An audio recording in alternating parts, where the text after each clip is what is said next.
যারা সুসময়ের বন্ধু, সুসময়ে আসে, দুঃসময়ে টাকা পয়সা অর্থ সম্পদ নিয়ে দেশের বাইরে পাড়ি জমায়, অথবা সেকেন্ড হোম, থার্ড হোম বা 100তম 200তম হোমও কারো দেখছি আমরা।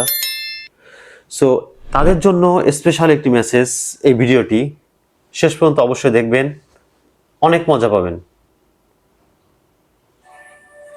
বুঝলে ভাই, এবার নির্বাচনে আমি সরকার গঠন করছি তোমাদের দোয়াই। কিন্তু তুই তো চুরি করে এত দিন বিদেশে পালিয়েছিলি, মানুষ কি তোকে নির্বাচিত করবে? সব সমস্যার সমাধান এই ফ্যামিলি কার্ড। আর সুজন হারানো বেদনা আর একাত্তরের কাহিনী তো আছে। যা করার সাবধানে করিস বন্ধু, জনগণ আর আগের মতন সহজ সরল নেই, এখন তারা চাঁদাবাজদের চুডলিং পং করে দেই।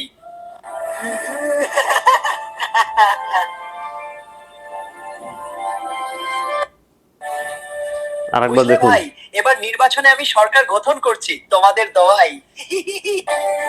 কিন্তু তুই তো চুরি এটাই বাস্তব, আমাদের সমাজে এটাই হচ্ছে। সুসময়ের বন্ধুদের জন্য এটা স্পেশাল একটি মশলা। মানুষ এই সুসময় বন্ধুদেরকে চায়, দুর্নীতি করে টাকা দেশের বাইরে পাড়ি জমাবে এবং ওই টাকা দিয়ে পরবর্তী নির্বাচন করবে। এটা একটা ব্যবসা, এটা ব্যবসা শুরু করছে এরা। এই টাকা দিয়ে আবার দেশের বাইরে চলে যাবে, আসবে যাবে, এটাই এদের একমাত্র উদ্দেশ্য। এবং কোন দল তাদের কাছ থেকে টাকা খেয়ে আবার তাদেরকে নমিনেশন দেয়, দিয়ে এই ধরনের কাজ করার জন্য তাদেরকে উৎসাহিত করে। তাদেরকে আমরা কেন নির্বাচিত করব?